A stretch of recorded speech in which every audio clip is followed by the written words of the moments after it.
آپ کی موبائل پر کال آتی ہے اور آپ کو بتایا جاتا ہے کہ ہم کسٹمز یا پولیس ڈپارٹمنٹ سے بات کر رہے ہیں اور آپ انلیگل ایکٹیویٹیز میں ملوث پائے گئے ہیں۔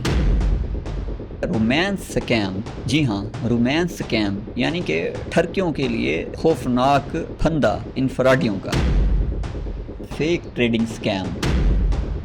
Digital arrest scheme, YouTube videos کو لائک کرو اور پیسہ کماؤ۔ اپنی انکم واپس لینا چاہتے ہیں آپ، پروفٹ آپ جب اپنے اکاؤنٹ میں ڈالنے کی کوشش کرتے ہیں تو پھر آپ کو پتہ چلتا ہے کہ بھائی آپ کے ساتھ فراڈ ہو چکا ہے۔ ذرا تصور کریں کہ آپ کو انٹرنیٹ پر ایک اشتہار دکھتا ہے جس میں آپ کو آفر کی جاتی ہے نوکری کی، بہترین تنخواہ، کام بھی بہت ہی آسان، اور آپ کو کچھ ہی دنوں بعد غیر ملک بلا لیا جاتا ہے، لیکن وہاں پہنچتے ہی آپ سے آپ کا پاسپورٹ چھین لیا جاتا ہے، آپ کے کاغذات چھین لیے جاتے ہیں اور آپ کو ایک بند کمرے میں، ایک کوٹھڑی میں قید کر دیا جاتا ہے اور آپ کو مجبور کیا جاتا ہے کہ اب آپ نے پورا دن لوگوں کو کالز کر کے ان سے پیسہ لوٹنا ہے۔ لیکن سوال یہ ہے کہ کیسے چلتی ہیں یہ انڈسٹریز، کون چلاتا ہے، کون ہے ان کے پیچھے اور کیسے کام کرتی ہیں یہ فراڈ انڈسٹریز؟ لیکن اسکیم فیکٹریز بھی منظم اداروں کی طرح، دوسرے اداروں کی طرح، دوسرے آفیسز کی طرح یہ بھی ایسے ہی آفیسز ہوتے ہیں جہاں پر لوگوں کو بلایا جاتا ہے اور ان سے کام کرایا جاتا ہے۔ وہیں پر ان کے کھانے کا انتظام ہوتا ہے، پینے کا انتظام ہوتا ہے اور بعض اوقات تو وہاں پر سونے کا بھی انتظام ہوتا ہے تاکہ لوگ دن رات محنت کر کے لوگوں کو ٹھگ سکیں۔ اس طرح کے آفیسز پوری دنیا میں پائے جاتے ہیں، لیکن خاص طور پر یہ آفیسز میانمار، کمبوڈیا، لاؤس اور تھائی لینڈ میں پائے جاتے ہیں، اور سب سے بدنام جگہ تھائی لینڈ میں جو اس طرح کے آفیسز کی پائی گئی ہے وہ ہے کے پارک، جہاں پر جب پولیس نے چھاپہ مارا تو وہاں پر تقریباً 1500 لوگوں کو بازیاب کرایا گیا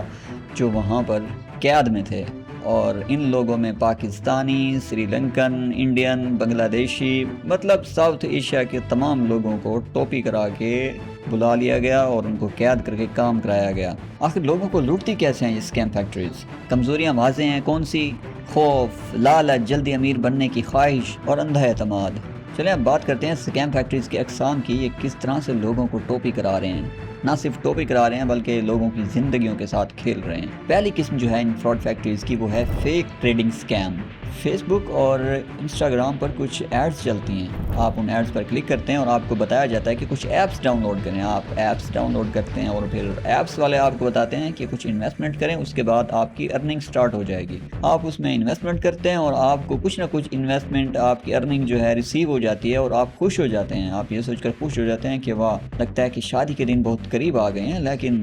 یہیں سے فراڈ سٹارٹ ہوتا ہے۔ جب آپ نے تھوڑی سی ارننگ حاصل کی، آپ کی خوشی کی انتہا نہ رہی اور پھر آپ کو بتاتے ہیں کہ آپ تھوڑا مزید انویسٹمنٹ کریں تاکہ آپ کو اور زیادہ پروفٹ ہو۔ اس طرح کی ایپس جیسا کہ اسٹاک مارکیٹ اور کرپٹو، یاد رہے میں بات کر رہا ہوں فیک انڈسٹریز کی۔ تو جب آپ پھر سے انویسٹمنٹ کرتے ہیں زیادہ اور پھر آپ ارننگ کے لیے اپلائی کرتے ہیں، اپنی انکم واپس لینا چاہتے ہیں آپ، پروفٹ آپ جب اپنے اکاؤنٹ میں ڈالنے کی کوشش کرتے ہیں تو پھر آپ کو پتہ چلتا ہے کہ بھائی آپ کے ساتھ فراڈ ہو چکا ہے۔ تب تک آپ کو بہت زیادہ لاس ہو چکا ہوتا ہے کیونکہ اس وقت تک آپ کے پاس آنے کے لیے کچھ نہیں بچا ہوتا، فراڈ یہ اپنا کام پورا کر چکے ہوتے ہیں۔ فراڈ فیکٹریز کی ایک دوسری ٹائپ ہے ڈیجیٹل اریسٹ سکیم۔ جی ہاں، ڈیجیٹل اریسٹ سکیم۔ آپ کی موبائل پر کال آتی ہے اور آپ کو بتایا جاتا ہے کہ ہم کسٹمز یا پولیس ڈپارٹمنٹ سے بات کر رہے ہیں اور آپ انلیگل ایکٹیویٹیز میں ملوث پائے گئے ہیں، آپ پر منی لانڈرنگ کا کیس ہے اور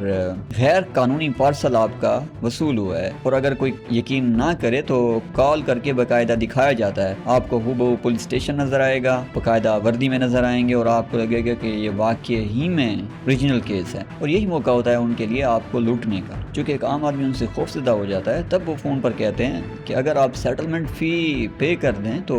ہم یہ کیس ختم کر سکتے ہیں۔ اب صاف ظاہر ہے کہ ایک عام آدمی جس چیز کو نالج ہی نہیں ہے کہ یہ سب چل کیا رہا ہے، وہ اس طرح کے فیک کیسز اور منی لانڈرنگ جیسے کیسز سے بچنے کے لیے اپنی جمع پونجی یا اس کے پاس جو کچھ بھی ہوتا ہے وہ سب کچھ ان کے حوالے کر دیتا ہے، اور اس طرح وہ پھر روڈ پر آ جاتا ہے اور پھر اس کو ٹینٹ لگانا پڑتا ہے۔ چلیں اب چلتے ہیں تیسری ٹائپ پر فراڈ فیکٹریز کی، اور یہ مشہور ٹائپ ہے، اس کو آپ اچھی طرح سے جانتے ہوں گے، اور یہ ہے یوٹیوب ویڈیوز کو لائک کرو اور پیسہ کماؤ۔ جی ہاں، اگر آپ کو اس سے کبھی واسطہ پڑا ہوا تو آپ کو تو اندازہ ہوگا، لیکن جن لوگوں کو نہیں پتا یہ بات ان کے لیے ہوتا کچھ اس طرح سے ہے کہ آپ کچھ ایپس ڈاؤن لوڈ کرتے ہیں آپ کو بتایا جاتا ہے آپ کے سامنے ایڈز چلتی ہیں، ویڈیوز دیکھیں، پیسہ کمائیں، اور آپ کو ایپس ڈاؤن لوڈ کرنے کا کہا جاتا ہے، آپ ایپس ڈاؤن لوڈ کرتے ہیں، اور اس کے بعد آپ کو کہا جاتا ہے کہ آپ کچھ ایکٹیویٹیز ہیں، کچھ ٹاسک ہیں، آپ ان کو کریں، اور اس کے بعد آپ کی ارننگ سٹارٹ ہو جائے گی۔ اور آپ جب وہ ٹاسک کرتے ہیں، کچھ ویڈیوز دیکھتے ہیں، ٹاسک جس طرح ان کی ڈیمانڈ کے مطابق ہوتا ہے، تو آپ کو وہ کچھ نہ کچھ پیسے بھیج دیتے ہیں۔ اب چونکہ کچھ پیسے وہ بھیجتے ہیں، آپ کو لگتا ہے کہ بھائی یہ کام تو اوریجنل ہے، اس میں تو بچت ہے، بھائی پیسہ ہے، اس میں کرنا کیا، صرف ویڈیو دیکھو پیسے کماؤ، اور اس لالچ میں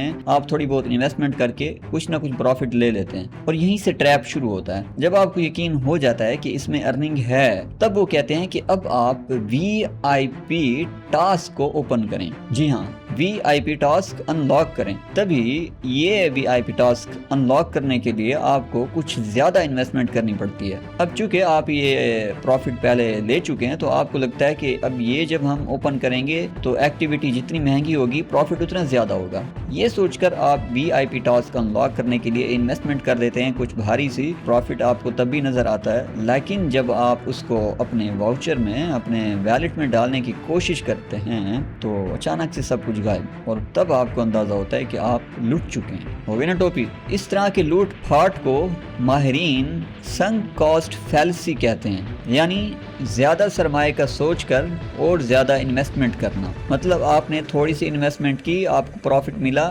آپ کو لگا کہ اب میں زیادہ انویسٹمنٹ کروں گا، مجھے اور زیادہ پروفٹ ملے گا۔ چلیں اب بات کرتے ہیں فراڈ فیکٹریز کی چوتھی اقسام پر، جن کو کہا جاتا ہے رومانس سکیم۔ جی ہاں، رومانس سکیم یعنی کہ ٹھرکیوں کے لیے خوفناک پھندا ان فراڈیوں کا، کیونکہ یہ لوگ فیس بک، انسٹاگرام اور دوسری ویب سائٹس پر ایڈز چلاتے ہیں۔ جی ہاں، آپ کو خوبصورت حسین لڑکیاں دکھائی جاتی ہیں، اور آپ کی جو ٹھرک ہے وہ زندہ ہو جاتی ہے، اور آپ ان ایڈز پر، آپ ان تصویروں پر لائک اور کلک کرنے کے لیے وہاں پہنچ جاتے ہیں، ان کو ہرٹ دینے کے لیے، اپنا لو دینے کے لیے، اور اس کے بعد جو ہے آپ آ جاتے ہیں ان کے ٹریپ میں۔ ان حسین لڑکیوں کے پیچھے باقاعدہ ٹرینڈ سکیمرز بیٹھے ہوتے ہیں جو آپ کو لوٹتے ہیں، آپ کے جذبات کو لوٹتے ہیں، آپ کے دماغ کو ہیک کرتے ہیں، اور ٹھرکی بڑی بری طرح سے مارے جاتے ہیں۔ اس طرح کے کیسز آپ کو فیس بک پر، انسٹاگرام پر اور ڈیٹنگ ایپس پر ہوتے ہوئے ضرور نظر آئیں گے۔ تو یہ تھے 4 قسم کے مشہور سکیمز جو آپ نے سنے۔ یہ ایک ایسی عالمی انڈسٹری بن چکی ہے جو اربوں ڈالر کا کاروبار چلا رہی ہے۔ جی ہاں، اربوں ڈالر کا فراڈ۔ حیران کن بات یہ ہے کہ یہاں پر نہ صرف وہ لوگ شکار بنتے ہیں جن کے پیسے لوٹے جاتے ہیں، بلکہ وہ لوگ بھی شکار بنتے ہیں جو لوٹ رہے ہوتے ہیں۔ اکثر وہ لوگ مظلوم ہوتے ہیں جو لوٹ رہے ہوتے ہیں، کیونکہ وہ ان لوگوں کی قید میں ہوتے ہیں جو یہ انڈسٹری چلا رہے ہیں۔ یہ ان لوگوں کو اچھا فیوچر دکھا کر اپنے پاس بلاتے ہیں، اور پھر قید کر کے ان سے وہ کام کرواتے ہیں جو وہ کرنا نہیں چاہتے ہیں، یہاں تک کہ ان کی آزادی تک ان سے چھین لی جاتی ہے۔ جی ہاں، جن لوگوں کو غیر ملک بلا لیا جائے اور ان کو قید کر لیا جائے تو پھر ان کو طاقت کے بل بوتے پر ان سے کام کروائے جاتے ہیں۔ اگر وہ کام نہ کریں تو ان پر ظلم ڈھائے جاتے ہیں، ان پر تشدد کیا جاتا ہے، اور بعض اوقات تو ان کو نمٹا دیا جاتا ہے تاکہ ان کا کاروبار، ان کا بزنس محفوظ رہے۔ یہ لوگ مائنڈ ہیکرز ہوتے ہیں۔ یہ لوگ ایسے لوگوں کو اپنے چکروں میں پھنسا لیتے ہیں جو بہت زیادہ پڑھے لکھے ہوتے ہیں۔ دیکھیں، ایک شخص پڑھا لکھا ہو سکتا ہے، لیکن اگر وہ امیر نہیں ہے تو امیر بننے کی خواہش اس میں رہے گی۔ تو نفسیات، وہ لوگ نفسیات کو دیکھ کر پھر ہم لوگوں کو اپنے ٹریپ میں لیتے ہیں۔ ایک غریب آدمی ہے، وہ تو ان کے لپیٹے میں آئے گا ہی، لیکن اگر ایک پڑھا لکھا غریب آدمی ہوگا وہ بھی ان کے لپیٹے میں آئے گا۔ ایسے لوگ بھی آپ نے دیکھے ہوں گے جو نوکری کی تلاش میں ہر قسم کا خطرہ مول لینے کے لیے تیار ہوتے ہیں، کیونکہ بے روزگاری چیز ہی ایسی ہے، اور خاص طور پر اگر گھر سے لوگوں کو تانے ملیں گے تو وہ کسی بھی خطرے کو سامنے رکھ کر کچھ بھی کرنے کے لیے تیار ہو جائیں گے۔ کچھ لوگ سرکاری اداروں کے نام سے ڈرتے ہیں، یہ ایک کامن چیز بن چکی ہے ہمارے معاشرے میں، اور یہ سب نفسیات ہیں۔ تو ان لوگوں کی یہی اسٹریٹجی ہے کہ پہلے کمزوری ڈھونڈو، اس پر حملہ کرو، اور پھر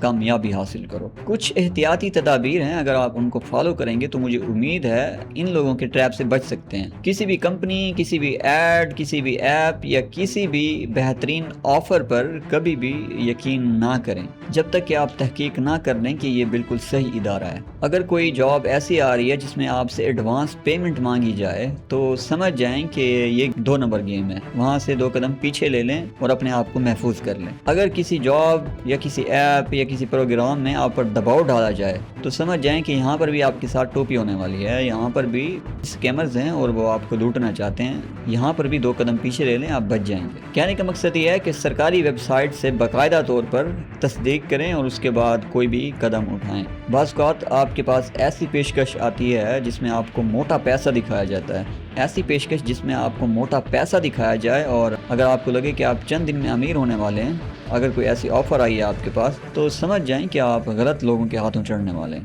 آخری بات، کچھ سکیمز ایسے ہوتے ہیں جس میں نہ صرف آپ کا پیسہ جاتا ہے بلکہ آپ کا اعتماد، آپ کا مستقبل اور کبھی کبھی تو آپ کی آزادی تک بھی چلی جاتی ہے۔ اگر آپ کو لگتا ہے کہ یہ ویڈیو بہت ہی بینیفیشل ہے آپ کے لیے اور آپ کسی اور کو فائدہ پہنچا سکتے ہیں اس ویڈیو کے تھرو، تو اس ویڈیو کو شیئر ضرور کیجیے گا تاکہ کوئی اور اس طرح کی سکیمز سے بچ سکے، اور اپنے پیاروں کو ضرور بھیجیں تاکہ آپ کے پیارے بھی اس طرح کے فراڈیوں سے، اس طرح کے سکیمز سے بچ سکیں۔ اور بیل آئیکن کو ضرور دبائیے گا، کیونکہ فیوچر میں ہم ایسی کچھ ویڈیوز بنانے والے ہیں، کچھ ایسے حقائق سے پردہ اٹھانے والے ہیں جن کو جاننے کے بعد شاید آپ دنیا کو پہلے جیسا نہ دیکھیں۔